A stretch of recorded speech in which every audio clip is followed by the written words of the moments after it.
Sasikala promote చేయడం జరిగింది. అయితే ఇప్పటికీ ఏదో ఒక నిర్ణయం తీసుకుని వాళ్ళందరినీ దాన్ని ఫాలో అవ్వాల్సిందిగా శశికళ చెప్పి ఉండవచ్చా, కానీ పరిస్థితి మారిన నేపథ్యంలో దానికి కట్టుబడి ఉండే అవకాశం ఉంటుందా, పన్నీర్ గూటికి వచ్చే అవకాశం ఉంటుంది? ఇక్కడ మీరు గమనించాల్సిన ఒకటి ఇంపార్టెంట్ థింగ్ ఉంది. Because of electing Sasikala some people డిసెంట్గా తయారయ్యారు, ఇన్క్లూడింగ్ సెల్వం. ఓకే, అక్కడ శశికళ ఫీల్డ్లో లేకపోతే ఈ పన్నీర్ సెల్వం కూడా అపోజ్ చేసి ఉండే వ్యక్తి కాదు నేను అనుకుంటాం. నెక్స్ట్ చాలామంది ఇప్పుడు పన్నీర్కి సపోర్టింగ్గా చేసేవాళ్ళు కూడా చేసి ఉండేవాళ్ళు కూడా కాదు. ఓన్లీ బికాజ్ ఆఫ్ శశికళ ఆమెకి ఎటువంటి బ్యాక్గ్రౌండ్ లేకుండా సడన్గా రావటం ఇవన్నీ ఉండి, తర్వాత ప్రజల్లో ఆమె మీద ఒక మచ్చ ఉండి, ప్రజల్లో ఈమె కొద్దిగా జయలలిత విషయంలో చేసిందని కొద్దిగా ఎగనెస్ట్గా వచ్చినందువల్ల ఈ న్యూట్రల్గా ఉన్న ఎమ్మెల్యేలు వీకంటే సెల్వం బెటర్ అని వెళ్ళారు. ఇప్పుడు శశికళ మైనస్ అయిపోయింది. అయినప్పుడు ఇక అటువంటిది లేదు. కాబట్టి తప్పనిసరిగా వీళ్ళంతా కూడా ఎమ్మెల్యేలు వేరే లీడర్ని ఎలక్ట్ చేసుకుంటారు. వేరే లీడర్ని ఎలక్ట్ చేసుకున్నప్పుడు వీళ్ళు పన్నీర్ దగ్గరికి వెళ్ళే ప్రసక్తి రాదు. ఇంకా పన్నీర్ రోడ్లు ఇటు రావడానికి కూడా అవకాశం ఉంటుంది, ఇంక్లూడింగ్ పన్నీర్. పన్నీర్ కంటే ఇప్పుడు లేకపోతే పన్నీర్కి అసలు లేదు, మైనస్ పాయింట్ ఇప్పుడు పన్నీర్కి అయింది. అదే పన్నీర్ కామ్గా ఉండి ఇప్పుడు దాకా వెయిట్ చేసినట్టయితే ఈ రోజు మళ్ళీ అంతకుముందు జయలలిత రిజైన్ చేసినట్టు ఈ రోజు ఆమె రిజైన్ చేసి మళ్ళీ పన్నీర్కి అవకాశం వచ్చి ఉండేదేమో. అటువంటి అవకాశం కూడా పోయింది ఆయనకి. ఇప్పుడు మెయిన్గా పన్నీరే బ్యాక్ స్టాప్ చేసినట్టుగా ఒక పార్టీలో వచ్చింది, ప్రజల్లో ఎగనెస్ట్గా శశికళకు వచ్చింది. ఈ పార్టీలో పార్టీ ఆయన మీద నమ్మకం కోల్పోయింది, పార్టీకి ఎగనెస్ట్గా పనిచేశారని వచ్చింది కదా. మీరు ఉంటే you should fight against Sasikala in the party. కానీ రెండు వాదనలు మీరేమంటారు నాగేష్ గారు? అంటే రెండు వాదనలు ఇద్దరు ఏంటంటే, ఒకటి అమ్మ ఆశయాల్ని కాపాడాలి, రెండోది పార్టీ చీలిపోకుండా కాపాడుకోవాలి, రాష్ట్రాన్ని కాపాడాలి, ఇది వాళ్ళు చెప్తోంది. కానీ అసలు విషయం ఏంటి, ఇద్దరికి సీఎం పీఠం కావాలనేది చాలా స్పష్టంగా అర్థమవుతున్న విషయం. అయితే ఇప్పుడు వారు చెప్పిన దాంతో మీరు ఏకీపించే అవకాశం ఉందా కృష్ణయ్య గారితో? పార్టీలో ఆయన మీద వ్యతిరేకత ఏర్పడిందా? ఇప్పుడు పార్టీకి చాలా శాఖలు ఉంటాయండి. దాంట్లో లెజిస్లేచర్ పార్టీ ఒకటేమో, రెండోది పార్టీ. దీనికైతే శశికళ ఈ రోజు దాకా ఇప్పటిదాకా యాక్టింగ్ జనరల్ సెక్రటరీ ఉన్నారు. ఆ పార్టీలో ఏంటంటే డిస్ట్రిక్ట్ యూనిట్స్, తాలూకా యూనిట్స్, కింద దాకా యూనిట్స్ ఉంటాయి. ఇది నేను చెప్తుంది కాదు. మర్జర్కి ఏమిటంటే, ఒక పార్టీ ఇంకో పార్టీలో మర్జర్ కావాలంటే ఉట్టి లెజిస్లేచర్ పార్టీ మర్జ్ అయిపోతే, ఎమ్మెల్యేలు మర్జ్ అయిపోతే సరిపోదు. ఈ పార్టీ ఒక రెజల్యూషన్ పాస్ చేయాలి, మనం ప్రజారాజ్యం పార్టీ కాంగ్రెస్లో మర్జ్ అయిపోతున్నాను ఒక పార్టీ పరంగా ఇచ్చేయాలి. ఒక 10-15 ఎమ్మెల్యేలు చేస్తే సరిపోదు. సో మన అందువలన ఎమ్మెల్యేలు అయితే శశికళ తరఫున ఇప్పటిదాకా ఉన్నారు, ఈ గంట దాకాను. ఈ పార్టీ ఆయన శశికళ తరఫున ఉందంటే లేదు. ప్రతి జిల్లాలోని సెక్రటరీస్ దాంతో కింద స్థాయి వరకు ఆవిడని ఆమోదించటం లేదు. ఎందుకు ఆమోదించటం లేదు అంటే, ఆవిడకి ఒక బ్లాక్ మార్క్ ఉంది. సో మనం ఈ టైంలో మనం అనడానికి వీల్లేదు. ఇప్పుడు ఒకటండి, పిక్చర్ ఒకటి క్లియర్గా లేదు. ఎందుకు క్లియర్గా లేదంటే, ఇటు నుంచి ఏమి వార్తలు రావట్లేదు. ఎంతమంది ఎమ్మెల్యేలు శశికళ వర్గం నుంచి ఇటు వచ్చారని మనకి ఇప్పటిదాకా తెలియటం లేదు. ఎందుకు? పోలీసు వాళ్ళు ఇంకా లోపల ఉన్నారు. అప్పుడు ఇప్పటిదాకా శశికళ సరెండర్ అవుతుందా, అరెస్ట్ చేస్తారంటే అరెస్టే చేస్తారనుకుంటా. ఒక ఫోటో ఆపర్చునిటీ చూసి దానికి ఆవిడ అరెస్ట్ అవుతుంది. అక్కడి నుంచి సీన్ అయిపోతే, అక్కడి నుంచి ఎమ్మెల్యేలు అక్కడి నుంచి బందీగా ఉన్నారు, లేదో వాళ్ళు అక్కడి నుంచి బయటికి వచ్చేస్తారు. ఇక అక్కడ ఉండి లాభం లేదు. వాళ్ళు బయటకు వచ్చిన తర్వాత ఒక స్టేట్మెంట్, ప్రెస్ కాన్ఫరెన్స్ ఏదో పెట్టి, నేను సంగటినో లేకపోతే పళనిస్వామినో లేకపోతే తంబిదురైనా సపోర్ట్ చేస్తాను, తంబిదురై సరే ఇటుపక్క వచ్చేస్తే సమస్య లేదు, చేస్తున్నామో చేయటం అని చెప్తే అప్పుడు మనకు క్లారిటీ వస్తుంది. ఇప్పుడు నేను అనుకోవడం స్లైట్లీ టూ ఎర్లీ టు మనకు 1 గంట 2 గంటలో ఈవిడ అరెస్ట్ అయిపోయి అక్కడి నుంచి తీసుకుపోతే అప్పుడు ఒక క్లారిటీ వస్తుంది ఏం చేయదలుచుకున్నారు. రైట్, లెజిస్లేటివ్ గా నెక్స్ట్ ఏం చేసే అవకాశం ఉంది, ఏం జరిగే అవకాశం ఉంది అనే అంశాలు మాట్లాడదాం. మనతో పాటు ఉమ్మడి ఆంధ్రప్రదేశ్ అసెంబ్లీ మాజీ స్పీకర్ కేతిరెడ్డి సురేష్ రెడ్డి లైవ్ లో అందుబాటులోకి వస్తున్నారు. సురేష్ రెడ్డి గారు నమస్కారం అండి. నమస్కారం. సో చాలా కీన్ గా అందరూ అబ్జర్వ్ చేస్తూ ఉన్నాం గత వారం 10 రోజులుగా తమిళనాడులో జరుగుతున్న రాజకీయ పరిణామాలు. ఇప్పుడు ఒక క్లారిటీ వచ్చిందా? శశికళ దోషిగా సుప్రీంకోర్టు నిర్ధారించిన తరువాత తమిళ రాజకీయ మార్పులు ఏ రకంగా ఉండబోతున్నాయి, ముఖ్యమంత్రి పీఠం మీద ఎవరు కూర్చునే అవకాశం ఉంది అనే దానికి సంబంధించి ఏమని చెప్పగలుగుతారా? ఈ తీర్పు తర్వాత తమిళనాడులో సస్పెన్స్ అనేది ఎండ్ అయిపోయాది.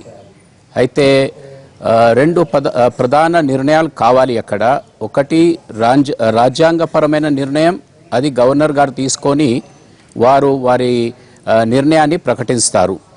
రెండోది రాజకీయపరమైన నిర్ణయం, అది రెండు ఫ్యాక్షన్స్ ఏతున్నాయో సీఎం గారిది శశికళ గారిది, మరి ఆ రెండు ఫ్యాక్షన్స్ ఏ విధంగా రియాక్ట్ అవుతాయి, ఆ తర్వాత గవర్నర్ గారి నిర్ణయం తర్వాత వాళ్ళు ఏ విధంగా రియాక్ట్ అవుతారు అనేది చూడాల్సిన అవసరం ఉంటుంది.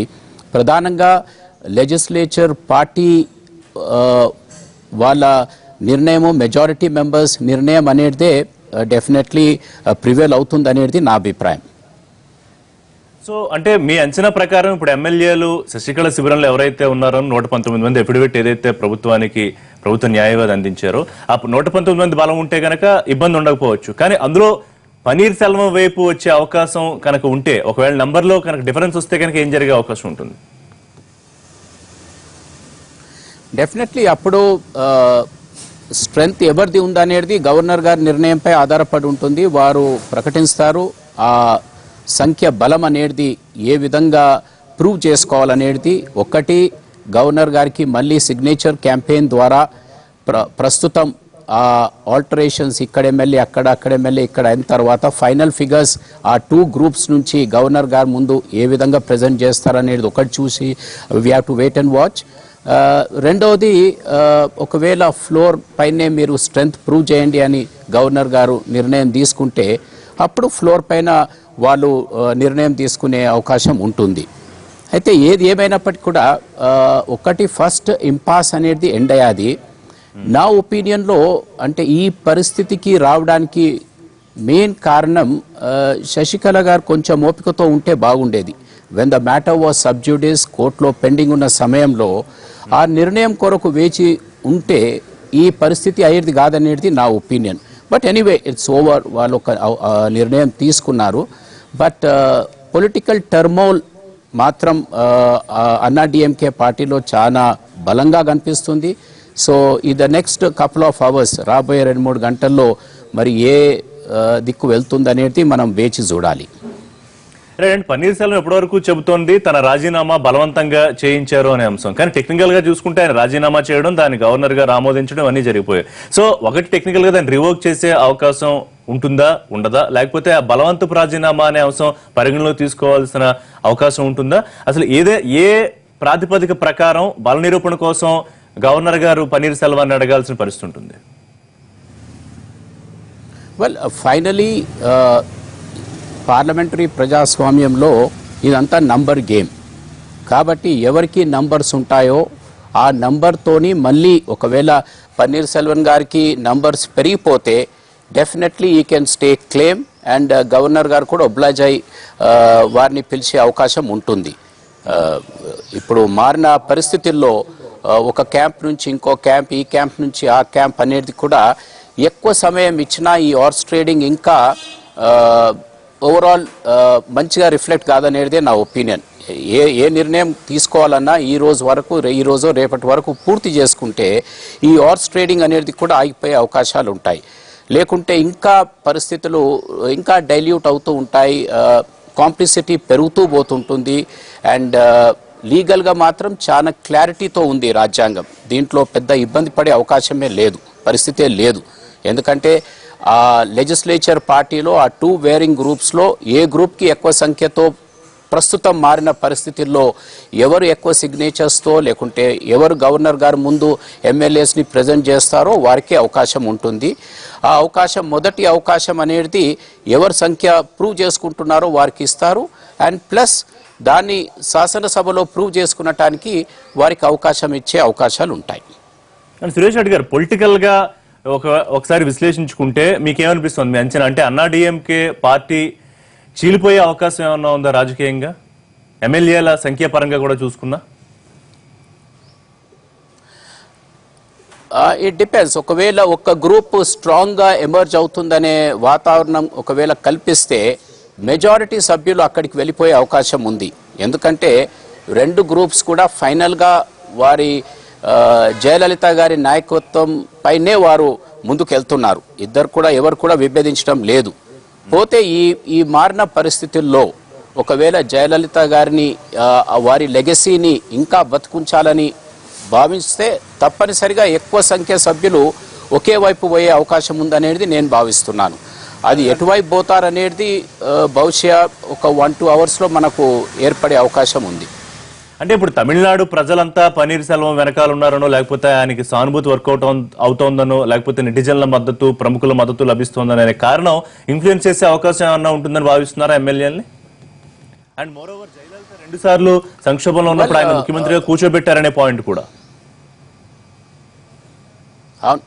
సంక్షోభంలో ఉన్న సమయంలో స్టాప్ గ్యాప్ ముఖ్యమంత్రిగా వారు బాగా చేశారనేది వారికి ఒక అడ్వాంటేజ్ ఉంటే, ఇప్పుడు అమ్మతోనే ఉన్నాను కాబట్టి నేను కూడా నిందిస్తునే అయిపోయాయని చెప్పుకునటానికి వీరికి కూడా ఒక సానుభూతి పొందే అవకాశాలు ఆ విధంగా కూడా ఉన్నాయి. సో క్వశ్చన్ ఇక్కడ ప్రధానంగా ఏముంటుందంటే, ఈ 2 వేరింగ్ గ్రూప్స్ని వారికే పరిమితం చేసి వారే ఒక నిర్ణయానికి వచ్చే అవకాశం ఉంటే బాగుంటుంది. కానీ దీంట్లో మళ్ళీ ఏదైనా జాతీయ పార్టీలు మరి వారి జోక్యం తీసుకొని వారి రాజకీయ లబ్ధి కొరకు ఇంకా దాంట్లో ఏదన్నా రాజకీయపరమైన వాతావరణాన్ని అనుకూలంగా చేసుకునటానికి ఏదైనా ప్రయత్నాలు చేస్తే డెఫినెట్లీ తమిళనాడు రాజకీయాలు ఇంకా ప్రమాదకర పరిస్థితికి పడే అవకాశాలు కనిపిస్తున్నాయి. అంటే ఎట్లాంటి ఎటువంటి పరిణామాలు ఉండొచ్చు? ఇప్పుడు డిఎంకే నిన్న ఒక కీలక సమావేశం నిర్వహించుకుంది, కొన్ని తీర్మానాలు చేసుకున్నారు, ఎవరికి సపోర్ట్ చేసే అవకాశం లేదని చెప్పారు. స్టాలిన్ ఎవరైతే వర్కింగ్ ప్రెసిడెంట్ గా ఉన్నారో ఆయన లేఖలు రాసిన పరిస్థితి కూడా చూసాం. త్వరలో అధికారం మనం కైవసం చేసుకోబోతున్నాం, అన్నా డిఎంకేలో ఉన్న చీలిక మనకు అనుకూలంగా మారుతుంది అంటే వాళ్ళ వ్యూహం ఏమై ఉండొచ్చు? బహుశా వాళ్ళు వెయిట్ అండ్ వాచ్ పాలసీలో ఉన్నారు. ఒకవేళ ఈ 2 గ్రూప్స్ ఈక్వల్గా స్ప్లిట్ అయిపోయాయి, లేకుంటే ఒక 5-10 మెంబర్స్ ఒక గ్రూప్కి తక్కువ పడుతున్నాయి అనే పరిస్థితి ఉన్నప్పుడు ఆ వాతావరణం ఉంటే డిఎంకే రోల్ చాలా కీలకంగా మారే అవకాశాలు ఉన్నాయి. కానీ ఈ 2 గ్రూప్స్లో ఒకే సైడ్ ఎక్కువ సంఖ్యలో మెంబర్స్ వెళ్ళిపోతే అప్పుడు డిఎంకే రోల్ ఏముండకపోవచ్చు. ఎందుకంటే ఈ ఏఐడిఎంకేకే ఏదైనా ఒక గ్రూప్కి అవసరం ఉన్నంత సంఖ్య పెరిగినప్పుడు they will not need any out side support. కానీ డిఎంకే వెయిట్ అండ్ వాచ్లో ఉన్నారు డెఫినెట్లీ. అండ్ రీజనల్ పార్టీ కాబట్టి వాళ్ళు రాజకీయ అవకాశం ఏం కొంచెం వచ్చినా దాన్ని వారికి అడ్వాంటేజ్గా మార్చుకునడానికి ప్రయత్నం చేస్తారు. అయితే పోతే ఇప్పుడు నేను చెప్పినట్టు ఈ 2 గ్రూప్స్ పైనే ఆధారపడి ఉంటుంది. ఒకవేళ ఈక్వల్ మెజారిటీ గిన ఉండి ఆ పరిస్థితి ఉంటే మాత్రం డిఎంకే రోల్ చాలా ఇంపార్టెంట్ ఉంటుంది. దీంట్లో ఫైనలీ డిఎంకేనే డిసైడ్ చేస్తుంది ఇద్దట్లో ఎవరు ముఖ్యమంత్రి అవుతారని. ఎందుకంటే వారి దగ్గర సపోర్ట్ చేసేంత ఎమ్మెల్యేస్ ఉన్నారు కాబట్టి వాళ్ళు ఎక్స్టెండ్ చేసే అవకాశం ఉంది.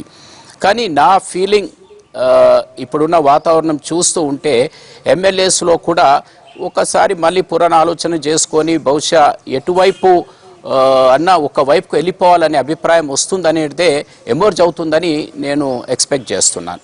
Either it could be Panneer Selvam side or the other side. Right, 1 minute అండి. సో నగేష్ గారు, మీ అంచనా ఏమిటి? ఇప్పుడు డిఎంకే ఎవరికైనా సపోర్ట్ చేస్తుందా చేయదా? అసలు అన్న డిఎంకేకి సపోర్ట్ చేయాల్సిన అవసరం ఏంటి? అంటే ఒక బలహీనమైన నాయకుడిగా పన్నీర్ సెల్వాన్ని డిఎంకే చూస్తోందా? ఒకవేళ ఆయన ఉంటే వీళ్ళకేమైనా రాజకీయంగా ఉపయోగంగా ఉంటుందా? ఇన్ని ప్రశ్నలు ఉంటాయి. సో ఇప్పుడు డిఎంకే రోల్ ఏ విధంగా ఉండబోతుంది? సురేష్ రెడ్డి గారు చాలా పెద్ద మంచి తరహా చెప్పారు. అది చాలా ఐడియల్ సిచ్యువేషన్. కానీ ఇప్పుడు ఈ టైంలో ఇంకా పాలిటిక్స్ వస్తుంది. ఫస్ట్ థింగ్ ఏంటంటే గవర్నర్ ఇంకా ఆలస్యం చేయడానికి ఇంక వీల్లేదు. ఇన్ని రోజులు నేనైతే గవర్నర్ని సమర్థించాను. ఎందుకంటే రాజ్యాంగంలో ఆయనకి ఫస్ట్ ఆఫ్ ఆల్ డిస్కషన్ ఉందని నేను అనుకుంటున్నాను. సుప్రీంకోర్టు తీర్పులు ఉన్నాయి. రెండోది ఏమిటంటే సుప్రీంకోర్టు తీర్పులు కూడా ఏమిటంటే 164(4)లో ఆయన if MLA ineligible to become chief minister ఆయన తీసుకోకూడదు. సో ఇప్పుడు ఏమిటంటే డిఎంకేకి అనుకూలంగా పరిస్థితులు ఏమి బీజేపీ క్రియేట్ చేయదు. ఇది మనం అనుకుంటే డిఎంకే ఎందుకైతే డిఎంకే కాంగ్రెస్ అక్కడ అలయన్స్ ఉంది. దాని తర్వాత డిఎంకేలో మంత్రులందరి మీద కేసుల మీద మాట్లాడుతున్నారు బీజేపీ వాళ్ళు చాలా తీవ్రంగాను. సో ఎలాంటి పరిస్థితులు బీజేపీ క్రియేట్ చేయదు. నెంబర్ 1 బాగా చెప్పారు ఏంటంటే ఇప్పుడంతా now it reduce to number game. ఈ నంబర్ గేమ్ అని చెప్పడం అనేది బాగానే ఉంది. బట్ పన్నీర్ సెల్వం పరిస్థితి ఏమిటి? పన్నీర్ సెల్వం మనం ఎంతసేపు అనుకున్నట్టుగా ఆయన ఇప్పటిదాకా ఒక గవర్నర్కి అర్జీ ఇవ్వలేదు నాకు మెజారిటీ ఉందనేది. సో ఇప్పుడు ఆయన ఇవ్వాలి ఫ్లోర్ లో నిరూపించుకుంటారని అని ప్రెస్కి చెప్పాడు. అని ప్రెస్ చేయడం గవర్నర్ దగ్గర ఏమి ప్రూఫ్ లేదు. Governor has to go by return proof that ఈయన కూడా మెజారిటీ ఉండొచ్చు ప్రూఫ్ చేసుకోండి. ఇప్పుడు కొంతమంది ఎమ్మెల్యేలు ఇటు వస్తే ఆయన గవర్నర్ చెప్పుకోవాలి ఇదిగో నా దగ్గర లిస్ట్ ఇది. శశికళ ఏంటంటే శుభ్రంగా 130 మంది లిస్టు తీసుకొచ్చి గవర్నర్ సమర్పించింది. ఈయన ఏమీ లేదు నన్ను జబర్దస్తిగా నన్ను ముఖ్యమంత్రి దించేశారు అని అన్నాడే కానీ ఇంకేం చేయలేదు. ఇప్పుడు ఏంటంటే లిస్ట్ తీసుకెళ్ళాలి. సో లిస్ట్ తీసుకెళ్ళాలంటే కొంతమంది ఇప్పుడు అసలు ఆయన వెనకాల ఎంతమంది ఉన్నారో తెలియాలి ముందు. తెలియాలి. ఇప్పుడు ఉన్నది ఏంటి 7 అని చెప్పుకుంటారు, వాళ్ళు 7 అని చెప్పుకుంటారు, 7 ఎమ్మెల్యేలు అని చెప్పుకుంటారు, 12 లేకపోతే 14 ఎంపీలు చెప్తున్నారు. ఎంపీలు అంతా ఎందుకు వస్తున్నారంటే ఎంపీ ఎలక్షన్స్ ఇంకో 2 ఏళ్లే ఉన్నది. ఇప్పుడు 2017 2019లో మనకి ఎలక్షన్స్ వస్తాయి. వాళ్ళకి ఏంటంటే ఈ రిస్క్ తీసుకోలేరు, శశికళ ఇమేజ్తో వాళ్ళు సేల్ కాలేరు అనేది వాళ్ళు అనుకుంటున్నారు. ఎమ్మెల్యేలకి ఏంటంటే ఇంకా 5 ఏళ్ళు ఉంది, 4.5 ఏళ్ళు ఉంది, వాళ్ళు ఆ రిస్క్ తీసుకోవడానికి సిద్ధంగా ఉన్నారు. సురేష్ రెడ్డి గారు అభిప్రాయపడినట్టు తనతో జైలులతో పాటు ఉన్నారు కాబట్టి శశికళ కూడా ఇవాళ శిక్ష అనుభవించాల్సి వస్తుంది అనే సానుభూతి తమిళనాడు ప్రజలకు ఉండే అవకాశం ఏమైనా ఉంటుందా? నేను అనుకోను. ఆవిడ ఇమేజ్ అయితే మొదటి నుంచి ఒక బ్యాక్ రూమ్ ఆపరేటర్గా ఆవిడ చేసిన ఆవిడకి చెడ్డ పేరు వచ్చింది. ఎందుకంటే చాలా ఇది ఒక్కటే కాదు, ఆవిడ సంపాదించింది. ఇప్పుడు తమిళ్ ప్రెస్లో ఇంకోటి నడుస్తున్నదండి, ఇదంతా మనం డిస్ప్రపోర్షనల్ యాసెట్ కేసు ఇందాక మనం అనుకున్న ఈడీ కేసు కాకుండా ప్రెస్లో ఇంకోటి నడుస్తున్నది ఏంటంటే ఒక 164 షెల్ కంపెనీస్ అంటే ఫేక్ కంపెనీస్ ఫ్లోట్ చేసి తన ఆస్తి అంతా ఆ కంపెనీస్లో పెట్టుకున్నారు. ఇవంతా రేపు అక్కడ లోకల్ ప్రెస్ అక్కడ ఇవన్నీ బయట తీయకుండా ఉండదు.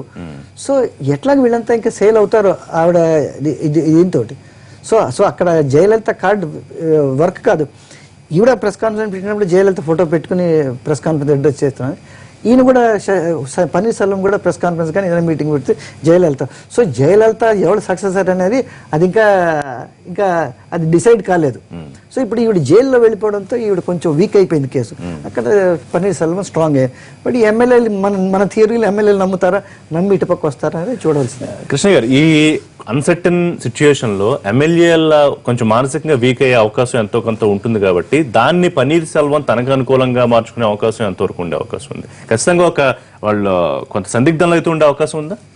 అంటే ఇప్పుడు పరిస్థితుల్లో ఎమ్మెల్యేస్కి ఇప్పుడు శశికళ వర్గంలో శశికళ వెళ్ళిన తర్వాత స్ట్రాంగ్ లీడర్ లేడు, స్ట్రాంగ్ లీడర్ని ఎలక్ట్ చేసుకోవట్లేదు. కాబట్టి ఈ లీడర్ కంటే అన్ని ఆస్పెక్ట్స్లో పన్నీరే బెటరు అన్నప్పుడు ఆ స్టేజ్కి వెళ్తారు. ఓకే, నేను అనుకోవటం Panneer is not so strong leader. There are so many leaders in AIADMK. అవి ఉన్నప్పటికి కూడా ఈమె ఫీల్డ్లోకి వచ్చింది. యాక్చువల్లీ ఈమె రాకూడదు, ఈమె వచ్చింది కాబట్టి కొంతమందికి న్యూట్రల్గా ఉన్న వాళ్ళు ఆలోచించిన వాళ్ళు ఇది తప్పు అని చెప్పి అందరూ అదే చేస్తున్నారు. కాబట్టి ఈ పరిస్థితుల్లో ఒక్క క్లెయిమ్ ఒక్కటి అన్నాడీఎంకే క్లెయిమ్ ఒక్కటే కాబట్టి, లెజిస్లేటివ్ పార్టీ క్లెయిమ్ ఒక్కటే కాబట్టి ఆ లీడరు ఎలిజిబుల్ అయ్యాడు కాబట్టి వీళ్ళు ఇమీడియట్గా ఇంకో లీడర్ని ఎలక్ట్ చేసుకొని వీళ్ళు గవర్నర్కి ఇచ్చిన తర్వాత గవర్నర్ ఆటోమేటిక్గా చేయాలి. ఎందుకంటే ఇక్కడ రెండో క్లెయిమ్ లేదు. మీరు పన్నీర్ సెల్వం ఫీల్డ్లో లేడు అసలు. పన్నీర్ సెల్వం ఓన్లీ సీఎంగా ఉన్నాను, నేను రిజైన్ చేశాను, నా రిజైన్ మళ్ళీ విత్డ్రా చేసుకుంటాను, పర్మిషన్ ఇవ్వండి, అది నాట్ పాసిబుల్. ఓకే, ఇంకా ఆయన నేను లీడర్ని అని క్లెయిమ్ చేసుకోవట్లేదు, నేను అన్నాడీఎంకే లీడర్ని అని క్లెయిమ్ చేసుకోవట్లేదు, లేకపోతే ఫ్యాక్షన్ రైబల్ అని చెప్పి కూడా క్లెయిమ్ చేసుకోవట్లేదు, డిఎంకే క్లెయిమ్ చేసుకోవట్లేదు. ఇంకా గవర్నర్కి ఉంది ఇదే. అది మీకు రెండో కాంపిటీషన్ ఉన్నప్పుడే మీకు అన్ని జరిగేది, అది లేదు. ఇప్పుడు 1 hour లో కొత్త లీడర్ వచ్చేస్తాడు కదండి. ఇప్పుడు పరిస్థితులు మారిపోయాయి కదా. ఇప్పుడు ఆవిడ జైల్లో ఉన్నారు కదా, జైల్లోకి అందుకే ఒక లీడర్ మారుస్తారు. అన్నాడీఎం లెజిస్లేటివ్ పార్టీ మారదు. సో అప్పుడు ఆవిడ వీళ్ళు ఏం చెప్పుకోవచ్చు అంటే ఇప్పుడు governor cannot go by the signatures also. List లో సిగ్నేచర్స్ కూడా అక్కడే నేను చెప్తున్నాను, 4 టెస్ట్ అనేది ఇక్కడ అవసరం లేదు. ఇదేందో రాంగ్ థింగ్ తీసుకొచ్చి పెడుతున్నారు ఇక్కడ. 4 టెస్ట్ ఎప్పుడు ఈ క్లెయిమ్స్ ఏదైనా వేరే క్లెయిమ్ ఉన్నప్పుడు 4 టెస్ట్ వస్తుంది. సో మీరు చెప్పేది అటార్నీ జనరల్ తప్పు అంటున్నాం.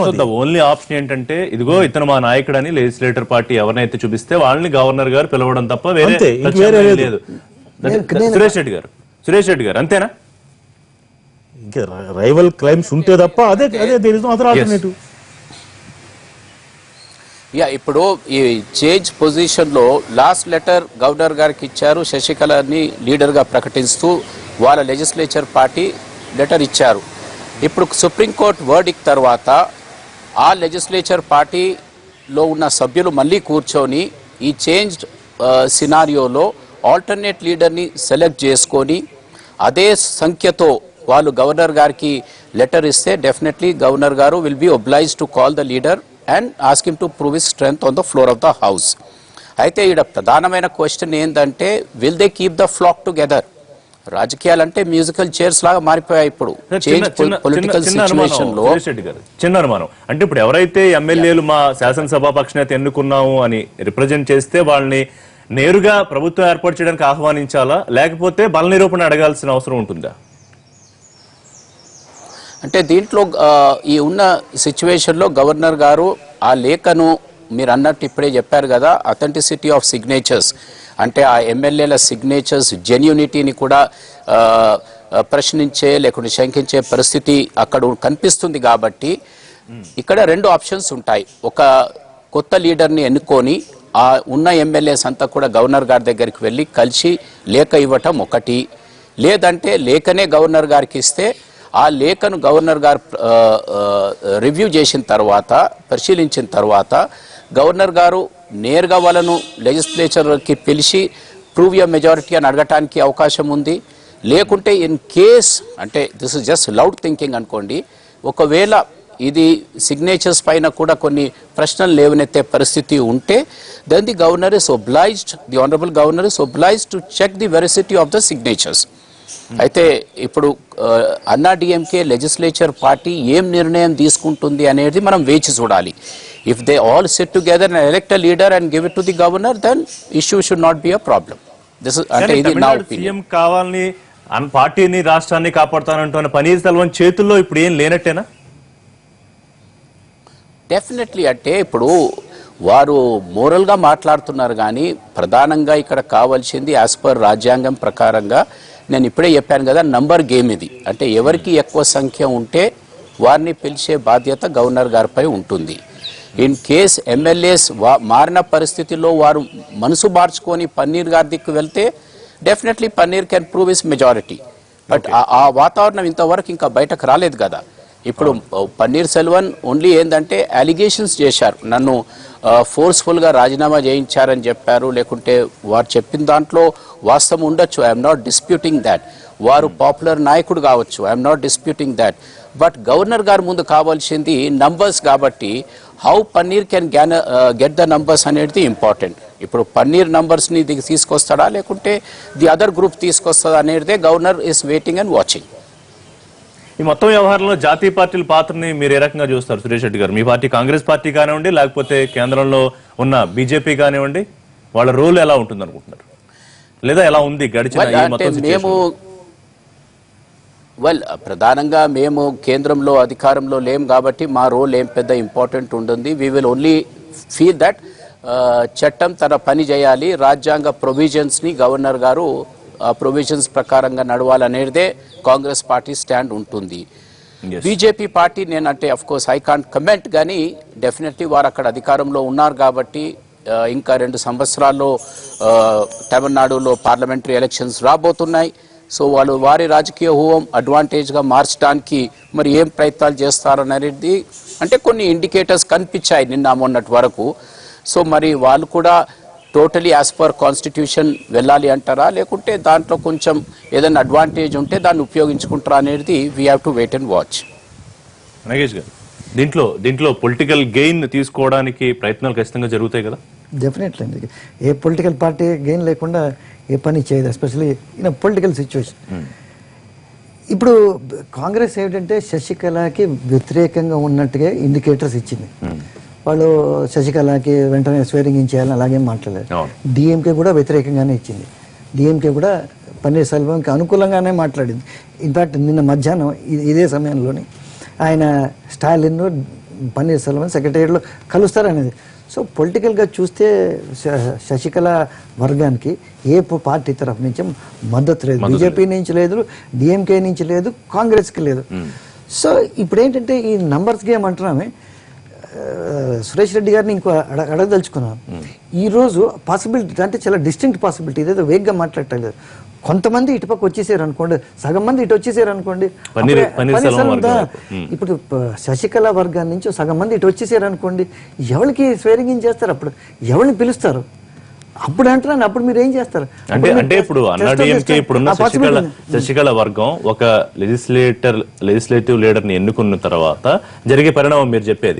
ఎన్నుకున్న తర్వాత ఒకవేళ ఎమ్మెల్యేలు పన్నీర్ సెల్వం వైపు వచ్చేస్తే కనుక పన్నీర్ సెల్వం దగ్గరికి వచ్చే ప్రసక్తి, పన్నీర్ సెల్వం ఎక్కడున్నాడు? ఇక్కడ ఇప్పుడు only Anna DMK legislative party leader Sasikala. అవును. Sasikala will be replaced by another leader. అవును. అది జరిగిన తర్వాత పన్నీర్ సెల్వం ఏ క్లెయిమ్ చేస్తాడు, ఏ పార్టీ కింద క్లెయిమ్ చేస్తాడు? ఆయనకి అంత బలం ఉంటే ఫస్ట్ లెజిస్లేటివ్ పార్టీలోనే ఆయన క్లెయిమ్ చేసుకోవాలి. లేదు నేను స్ప్లిట్ అయ్యానని చెప్పి ఇంకో పార్టీ సమస్య అంతా అక్కడ ప్రారంభమైంది కదా కృష్ణ గారు. ఇప్పుడు ఎక్కడ లేదు అక్కడ. ఏడీఎంకే జనరల్ సెక్రటరీగా వీళ్ళు ఎక్స్పెల్ చేసిన మధుసూదన్ అని వాళ్ళు ఎక్స్పెల్ చేశారు. చేశారు. అవును. సో గవర్నర్ దగ్గర ఏం ప్రూఫ్ ఉంది ఎవరు ఏడీఎంకే అని? ఆయన దృష్టిలో ఇద్దరు సమానమే. So ultimately numbers game. At least మీరు చెప్పింది నేను ఒప్పుకుంటాను. ఎప్పుడంటే ఈయన పన్నీర్ సెల్వం నన్ను ఎన్నుకున్నారు లెజిస్లేటివ్ పార్టీ లీడర్ గా, ఒక ఆర్టిఫిషియల్ గా ఒక ఫాల్స్ అన్న క్లెయిమ్ చేస్తే ఆ పాయింట్ అరైజ్ అవుద్ది. అది లేదు కదా. ఆయన ఒప్పుకుంటున్నాడు నాకు ఓన్లీ 7 మెంబర్స్ వచ్చారని. 7 మెంబర్స్ ఏ లెజిస్లేటివ్ పార్టీ?